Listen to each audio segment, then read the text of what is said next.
now abandoned. This stone church was part of the missionary efforts that initiated the Christianization of Zambia. Nyamkolo Church.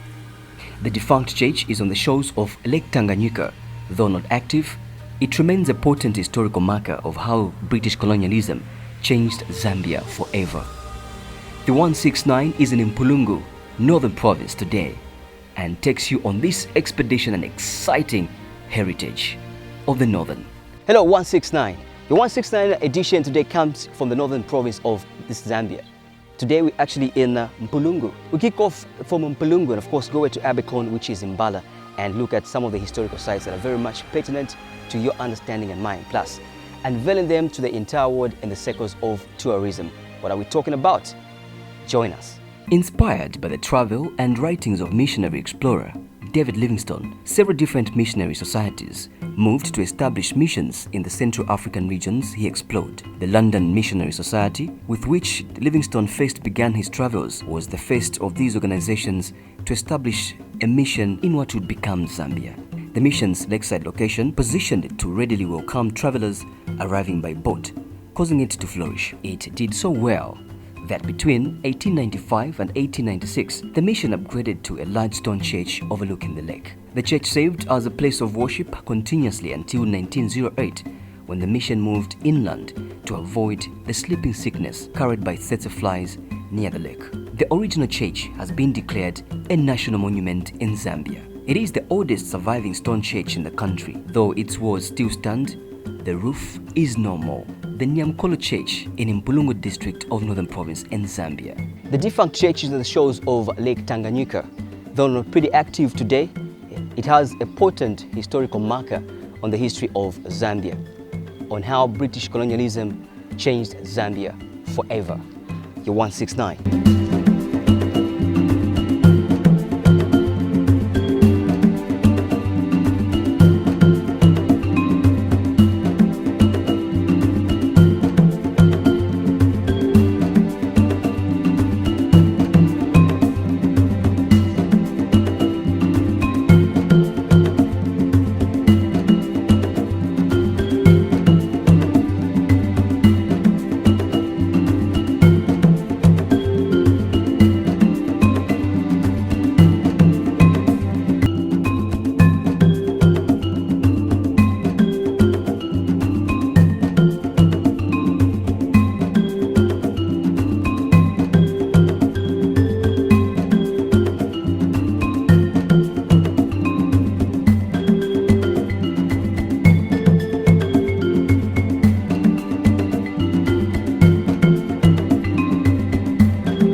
Still in MBALA, we move to yet another important and more significant museum in Zambia. We have been to Lusaka Museum in the city, and we've come all the way in MBALA on the 169 in kind of atop most of the heritage sites in around this space, the Moto Moto Museum. We are going into the galleries in this particular space and find out exactly what has been kept in history on your 169.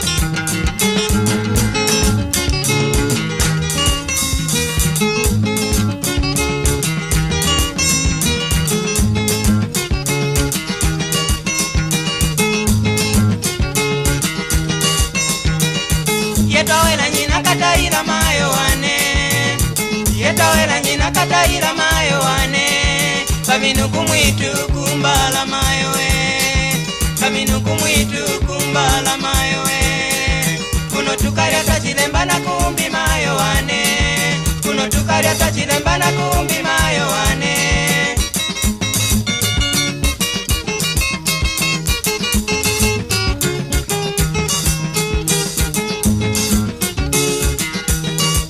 So there you have it. The 169 drifts to the northern part of this particular country. Like we've been putting it, that the northern circuit is our exploit on this particular expedition this time around. The comfort you're seeing here has actually been necessitated by Paris Nkombwe. She's the director here at Moto Moto Museum in MBALA. We'd like to thank you very much for coming us. You're most welcome, and it's our pleasure to have you. We've been looking forward to having us, like be marketed countrywide on. I don't know if it'd be too early for me to say compliments of the season. Not quite. Thank you, Sam. How's MBALA doing?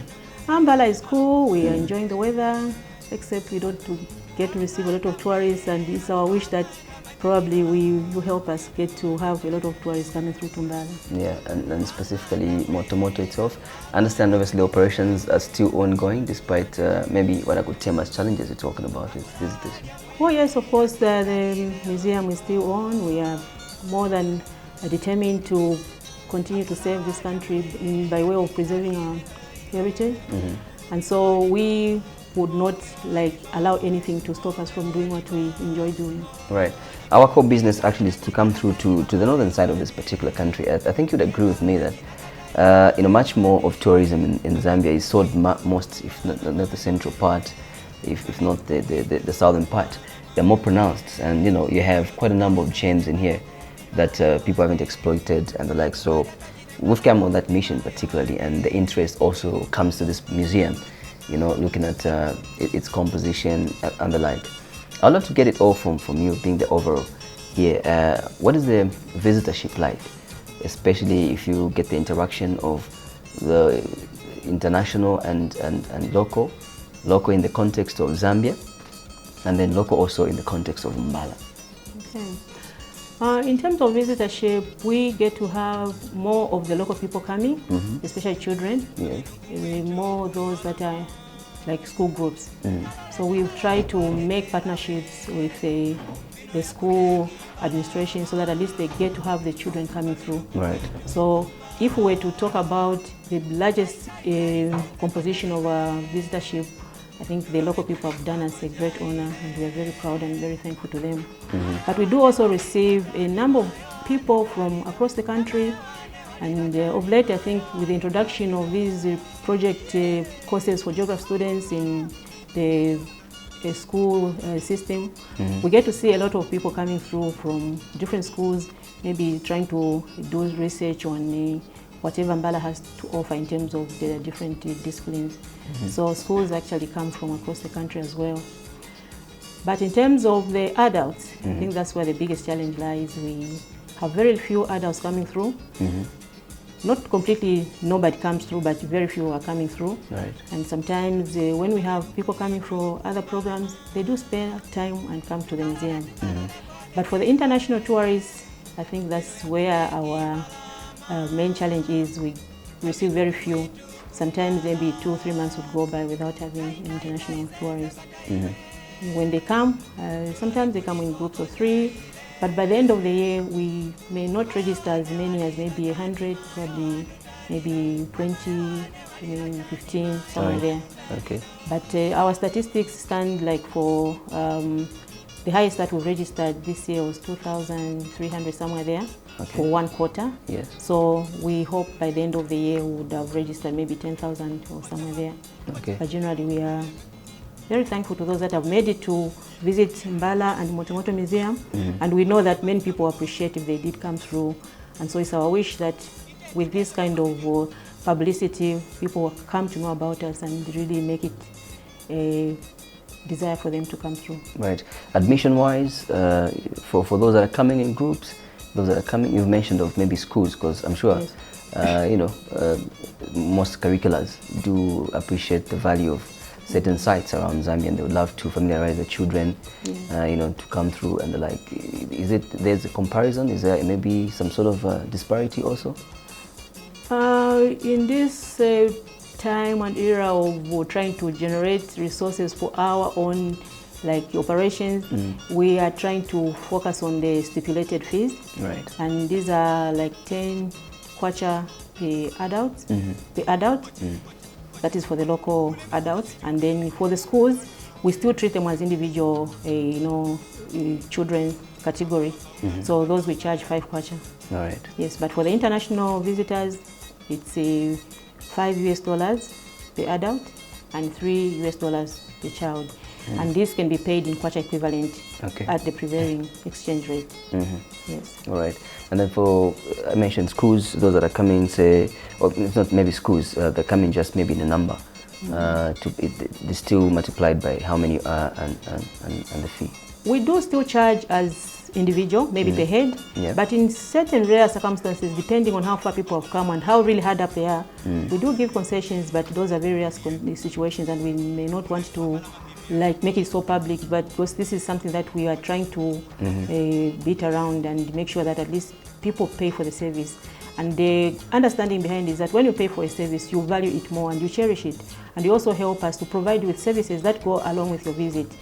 I'm sure people would be very happy to see that when they visit us, they have very clean, well maintained toilets, and so they enjoy to use those facilities with the support that they give us, because we make them more user-friendly. I'll be more also interested to find out, especially after the marking of 100 years after the World War I, you had a very big event here. How has been the prospects, since? We had a lot of people coming in immediately after the commemoration, and especially on the actual day of commemoration, which was the 25th of November 2018. We were tasked by the government to put up an exhibition to commemorate 100 years of the end of the First World War. So we did come up with a theme that was looking at the experiences of the African people in the war. And when you go to the exhibition, you see that this exhibition actually speaks to us, the Africans, to say, how are we, what narrative are we giving in relation to this war? Because so many books have been written, and they have a Eurocentric perspective.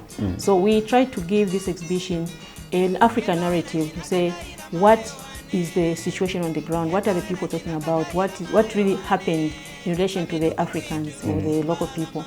So this exhibition is entitled, the First World War in Northern Rhodesia, experiences of Askaris, who are the foot soldiers, and the Tenga Tenga, who are the war carriers. So this is the exhibition, and so we are focusing on the foot soldier, who in the local term was referred to as the Askari. Now this is to talk about the Africans who were fighting as soldiers. And then with the Tenga Tengas are those that were helping to carry different items that were needed for the war. So these comprise men and women and young people. I know tourism has got some sort of characteristics that apply to it. Most of it is periodics or periods. When there's an influx of people trooping in, when people feel free now this time around to come and see these tourism heritage buildings and the like, or maybe sites such as yours. When do you find people coming or trooping through to this place? Yeah, that is generally determined by the kind of visitors that we normally attract. So like we get to receive a lot of groups during the school terms, because like I said earlier, our main visitors are comprised of school groups. So during school terms, we get to receive a lot of them. So generally it will be maybe between March to April, because at least the school would have settled into the calendar. And then in the second term, that will be May, and I think almost the whole of that period.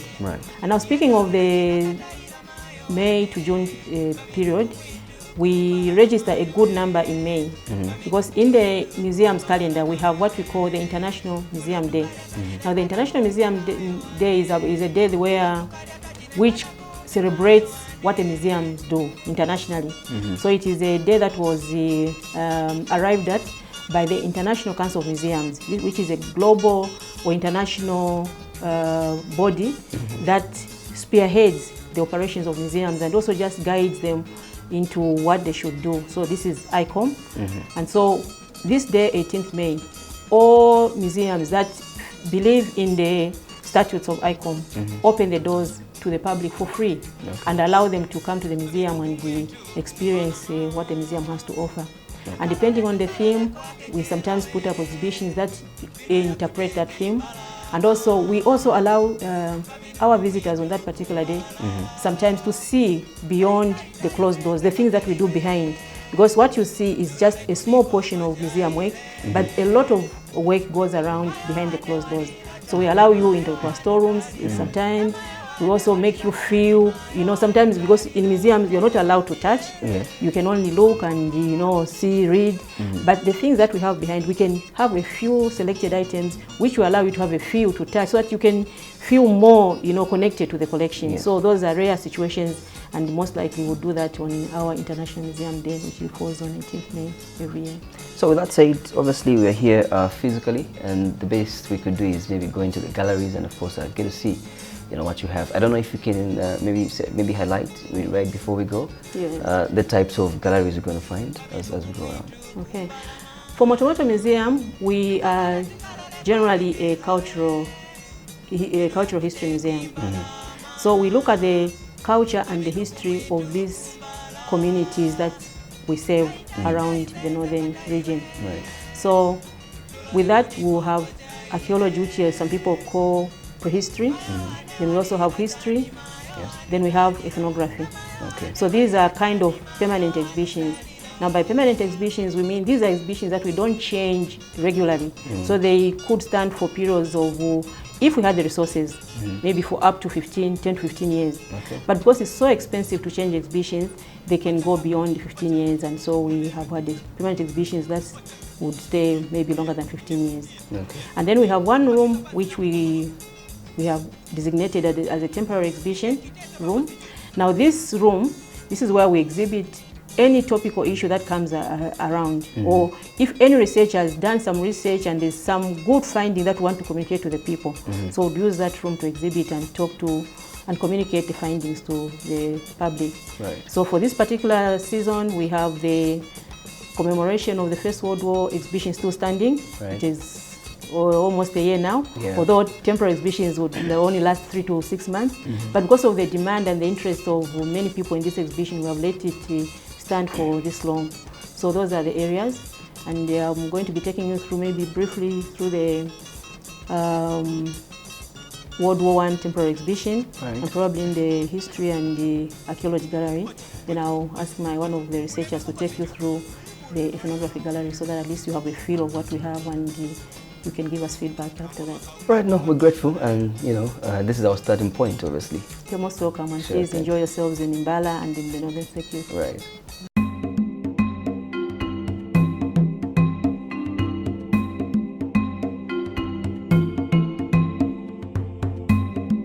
There you go. What does it all mean, Moto Moto? And to all of us that have been quite enthusiastic about, heading on to certain places, this opportunity has come. And courtesy of the 169, obviously, and the Zambia Tourism Agency, there's Zambia Association of Tourism Operators, plus ourselves, QTV, have come all the way to MBALA. Now, there's about components that you find in the museum that are pretty much different and distinct from each other. If we talk of the fundamentals, there's culture, we talk of adventure on the other side, there's history, and there's also other pertinent matters that requires to eat. But of course, the experts, guys explain, man, into detail. The gallery we are in kind of depicts much of culture. But then again, as we come to this particular style, there's digging into history that is very much important. The gentleman here is Mr. John Mkupa. John Mkupa, welcome to 169, Thank and you. we're glad that you have received us at Moto Moto Museum. Thank you. First of all, take it back to history in regards to this particular space. To my imagination, when I was coming here, I was thinking it's just another portion of, or maybe a room, where everything is placed, but I think this is quite magnanimous. It's huge, it's big. Sure. Right? Yeah. For those that are maybe seeing this for the very first time, when did this establishment come into play? This museum was established in 1973 by a French-Canadian Roman Catholic priest by the name of Jean-Jacques Escobert, Right. who came to Africa in 1940s, and then he started collecting in 1950s. This priest, when he came to Africa, he was very much interested in the African culture and the environment. So when he came to Africa, especially Zambia in particular, northern part of Zambia, the fellow Roman Catholic priests decided to take him to Ilondola, that's in Chinsali, to learn Demba. Okay. because they wanted him to communicate to the local people in a language that they could easily understand. So while at Ilondola, when he was learning Bemba, the priest got interested in the culture of the people, and he started collecting anything of interest. He was very much interested in items such as music, medicine, initiation, and witchcraft. Okay. So even his collections were in that line. So when this priest started collecting while at Ilondola, he was transferred to Serenge. So when he went to Serenge, he even carried a few collections that he had collected while at Ilondola. So from Serenge, he was transferred to Isoka, somewhere in 1972. Then finally, in 1973, he came to Zambia. He came to MBALA with a good number of artifacts that he had collected. And now he wanted to establish a museum in MBALA, and he didn't have a place where he could keep most of the collections or the artifacts that he had collected. So the fellow priests here in MBALA and Adolf Festenberg, who was the bishop then, decided to donate this building to this priest who had a vision to start a museum. So he came here. By then, this building actually was constructed as a brick-laying workshop, and also carpentry workshop. So when this priest came here, he had to clean it up, and then he even he started displaying the objects or the collections that he had come with. Though he decided to keep a few at a place called Mudilansolo because he had collected quite a good number of artifacts. Now, this was a museum which had no name. Then he remembered there was a bishop who came from France by the name of Joseph Dupont. Right. So this bishop, when he came to Africa, actually he worked among the Swahili-speaking people. And he was fond of smoking, actually, using a smoking pipe. Right. And each time he wanted to smoke, he was asking the Swahili people to say, oh, please, give me fire for my smoking pipe. And each time they gave him fire, the Swahili people were actually calling fire moto, because in Swahili, fire is called moto. And the bishop was fond of smoking. Maybe after an hour, he wanted to smoke. He was like a chain smoker. Yes. So the Swahili people, looking at that, they gave him a nickname. They said, this man actually is moto. He's fond of moto. Each time he's coming, moto. So they said, he's just moto, moto, fire, fire. So this bishop, after working among the Swahili people, with that nickname, Moto Moto, he came to Zambia, northern part of Zambia. And is the bishop actually who developed Chilugula Mission in Kasama district. Right. He also developed Chalabesa Mission and Kayambi Mission. So while in Kasama, he was so much loved by the people that side in Kasama. Right. And when the founder of this museum, Jean-Jacques Escobel, who was a French Roman Canadian priest. So when he started this museum, he said, oh, I want to honor that bishop who worked tirelessly in the northern part of Zambia by the name of Joseph Dupont, but he was nicknamed Moto Moto by the Swahili people. So he said, so this museum will be called Moto Moto Museum in honor of the bishop who was nicknamed Moto Moto. Right. So that's how this museum is called Moto Moto Museum. All right. Sure. So the name comes from that same gentleman there. Oh, yes. And then what was the composition then, counting back to 1973 mentioned? Yes. When it was open. So what was in here? Is what we're seeing part of what was being placed according to what that man had collected from where he came from? Okay. Actually, he had collected a good number of artifacts. So when he came with different types of herbal medicine. Then he came with objects of witchcraft. And he also collected some initiation emblems, like Mbosa emblems. Yes. Apart from that, he was also interested in natural history. So he collected a good number of snakes. Okay. So while he also displayed some snakes which he had collected. Were they live snakes or actually, when he was still alive, when he was here in 1973, he kept some live snakes. And he's the only one actually who could keep the live snakes. Because when he left, there was no one who could take care of the live snakes. So he decided to kill them and preserve them in the bottles. That's why we have a section, natural history, where we are keeping the snakes which were actually collected by the priest, Jean-Jacques Escobar. As far back as that time, they could still live Oh up to yes, here? 1973, yeah. Okay. We still have them. Yeah. All right. And then as years grew by, obviously there's been an expansion of this. Like I was saying, outside the camera, like I never thought that we could find such a big space in the name of Moto Moto. I've been to 1 or 2 museums around, and this proves that to be quite huge. Yeah, this actually the building where we are right now. This one was built by the Catholics when they were established at this place. This place actually is called St. Paul's. So Moto Moto Museum is found at St. Paul's in MBALA district. Okay. So when the missionaries, the Roman Catholic missionaries came to MBALA district, this was their first mission stations. And this was the first building which was built here. It was a brick laying workshop as well as carpentry workshop. Okay. Now when the founder came, the founder of this museum came, Jean-Jacques Escobar, the Catholics had already relocated to town center. So this building was abandoned. So when the priest came, they said, oh, we have that building which is lying idle at St. Paul's. So if you want to start a museum, we have donated that building to you so you can clean it up and then put showcases in place and then make it nice so that in future then you can advertise so that many more people could come and visit your museum.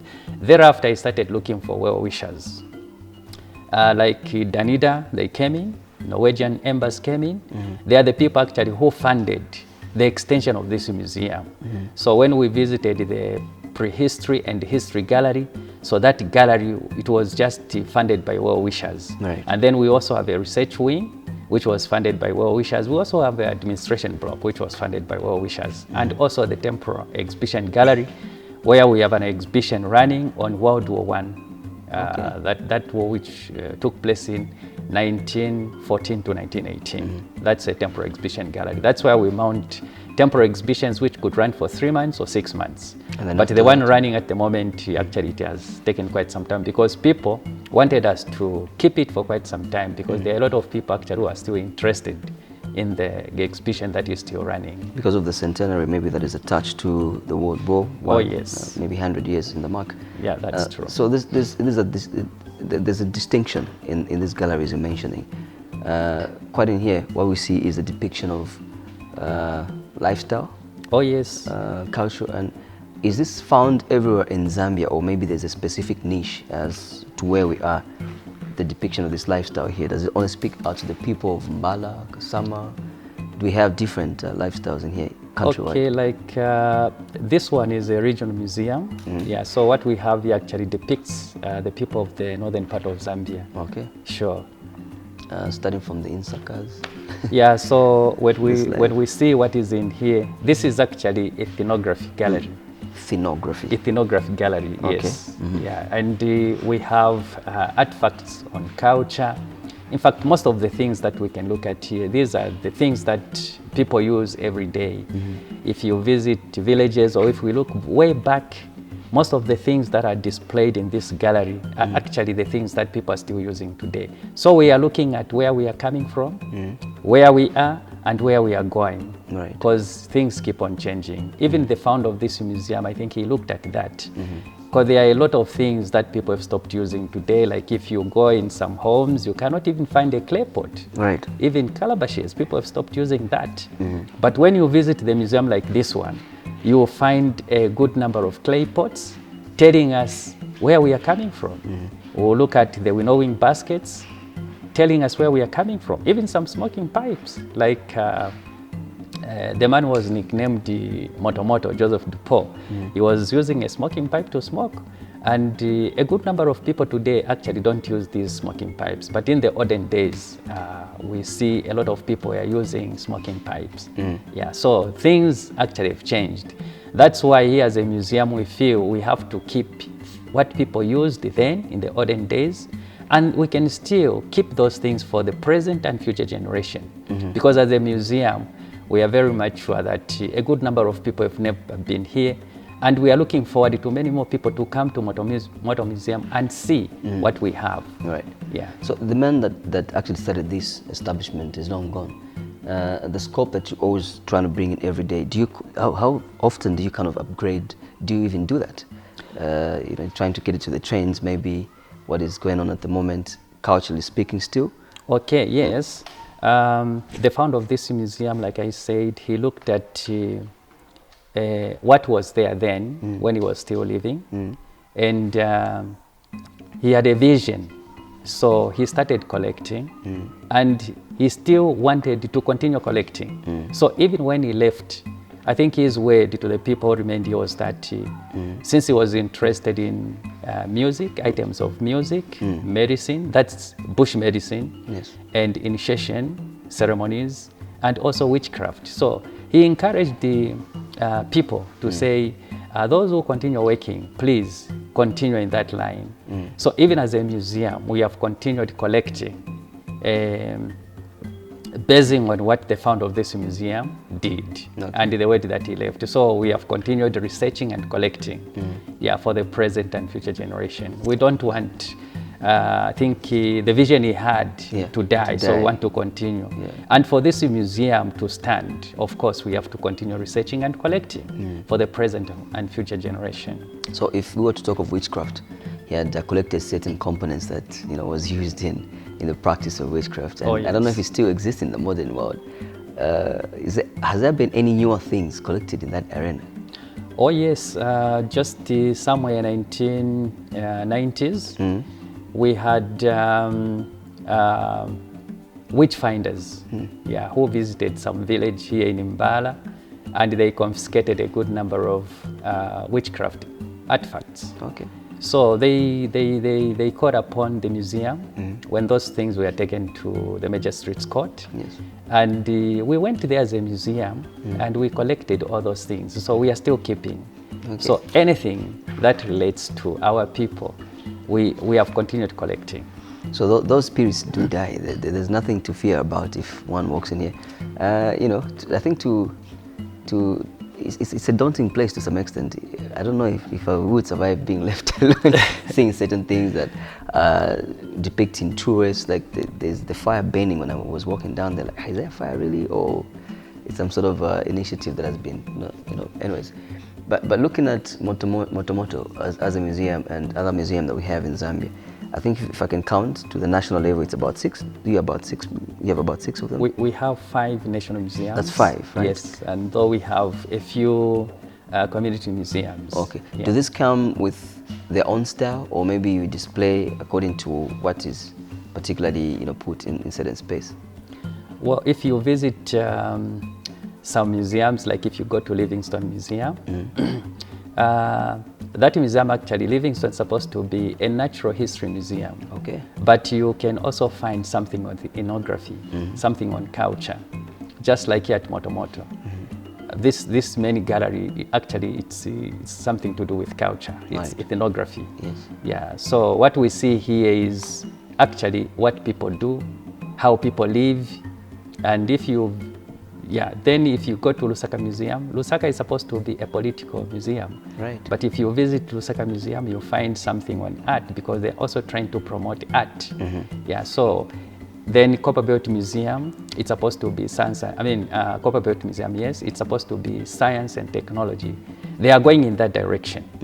But at the moment, if you visit, you'll find something maybe similar to what we have here. So, but we are trying to head in a direction where we shall put these disciplines properly. Right. So that if you visit maybe like Choma, Museum and Craft Center, that one is also, we can say it's a regional museum, talking about the culture of the people in that area. Right. Yeah, so these are some of the things that you can find in some of these museums. Okay, all right. But I would love to thank you very much for giving us this opportunity and time to actually get to tell it to the nation that we still have Moto Moto alive and contributing much to the secular of tourism in the country. I would kind of go with a reference that has always been thrown at MBALA to say it's a sleeping tourism giant. Certain people don't realize some of the things that you get to find around here, but I think from the little time we've spent, even coming to realize that we have to come through to Moto Moto, we've seen quite a number of significant joints, places, that mean well, you know, to the northern circuit, especially of this country. So we'd love to thank you very much and keep it up. Thank you so much. Keep going, yes. Thank you. The next time you come through to Northern Province and they don't step a foot here, please, this should be your guilty point. And just to make mention, just the space from here is, I don't know how many kilometers is in between here and Kalambo Falls. So for those that are actually coming in with the enthusiasm to see Northern Province, let's say maybe Kalambo and bypass here, it's only 40 k's. So, and then this is the pass route, right? Oh, yes. Before you even go there. So you can pass through, or maybe pass through and coming back. Either way, it's still guaranteed that you're going to find the able guys to attend to you. On the 169, thank you very much once more. You're most welcome. Thank you so much. Right.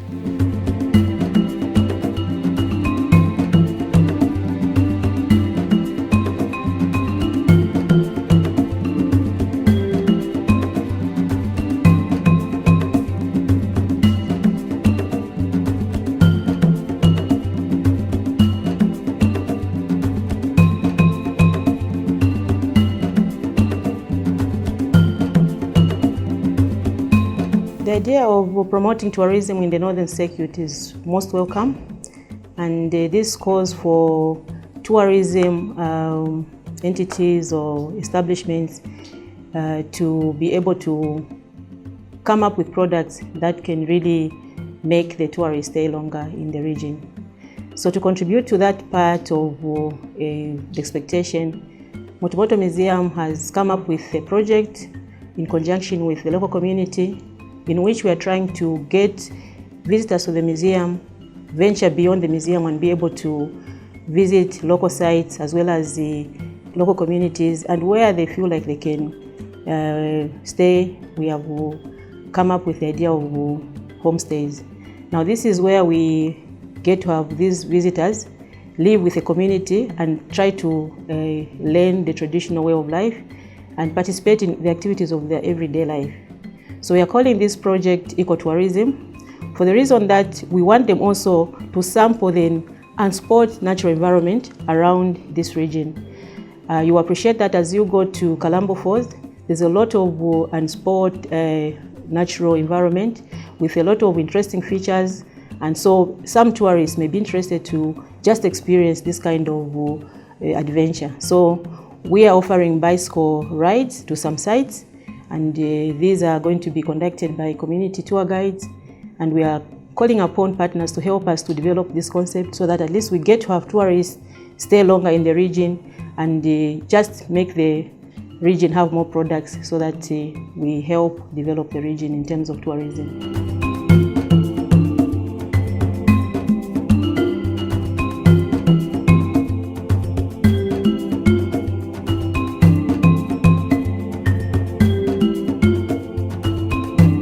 Like from the biggest gallery we have around here, we also have specific boxes that do speak directly to the meaning of their sort of purpose in around here. For instance, if you came to this box, it's about witchcraft. Ulozi. Ulozi is what? That's a local name. Mambwe name. Ulozi, yes. Or Indoshi, something like that. Yes.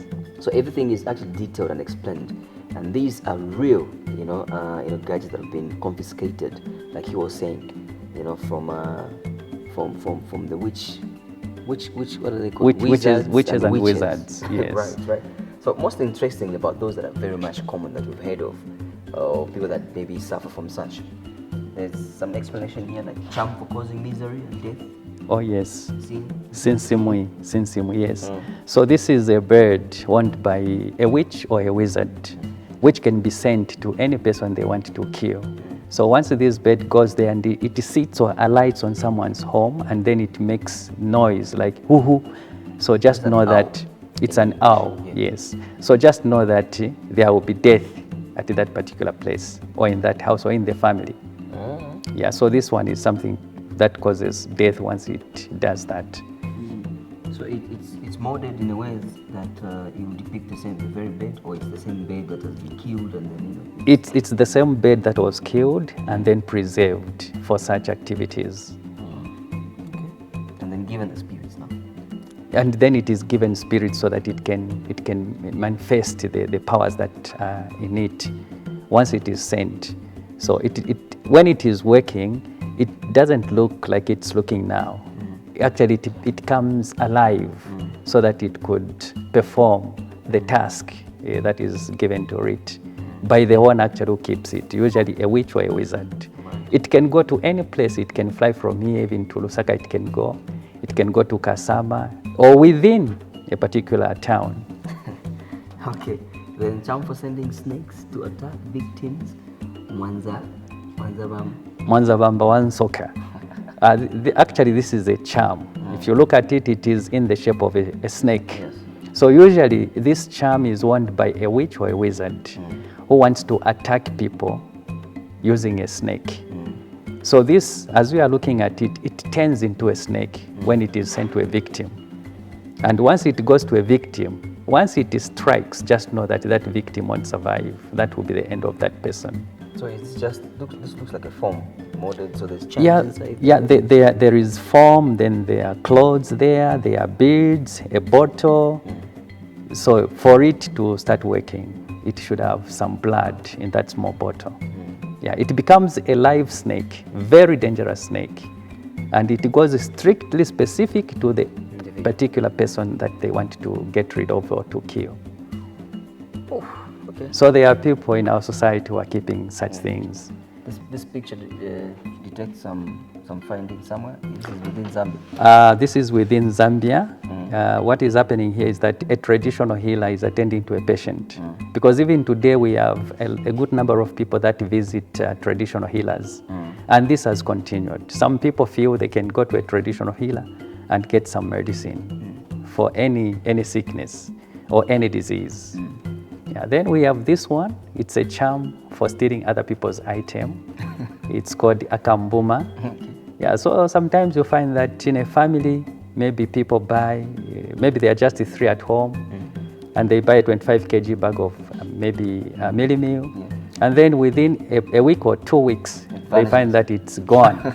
Then they will be wondering, but we just bought it, we are very few here, so what has gone wrong? So if I send this to get mealie meal, I'll be having mealie meal gotten from that home? Yes. Use it for cooking normal shima? Normal shima. So this will be bringing mealie meal into your house, and that person there will be suffering because within a short period of time, his or her mealie meal will go. But meanwhile, in your own house, you have a plenty of mealie meal or a lot of mealie meal. So even in money, yes. There are those who send it to go and just steal money.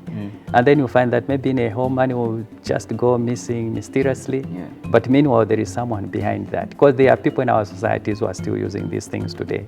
Not only in villages, even in towns, people are so crafty. So anyone can want this. Or this charm that makes one invisible. Yeah, so this one, especially armed robbers. Especially armed robbers, they like using this charm. So that, after stealing, they start running away. Or if they are seen by the police, they give them a chase. Then someone will just stand. Instead of running, this person will just stand because he is under the influence of that charm. He becomes invisible. You can't see him. You can even pass without seeing him. And when you pass, then this person will continue going in any direction. Yes. And you keep on searching. Yes, you keep on searching. You cannot see this person. But he's just there. Only that is under the influence of that charm. Well, these are the criminals who appear from nowhere. Oh, yes. Sometimes even just these criminals we hear about in towns or even in villages, they are those who keep these charms. And they are very dangerous. They can go into a home, get whatever they want to get, and if people shout, "Oh, a thief," then this person under that charm will just run away, so but not even running very far. They've got a method of doing such, isn't it? Sometimes people say they put them on the shoulder, others they wear them in the waist. So it depends on where this person wants to put that charm. Okay. Sure. Then. This charm, it's a screen for detecting. It's like a TV.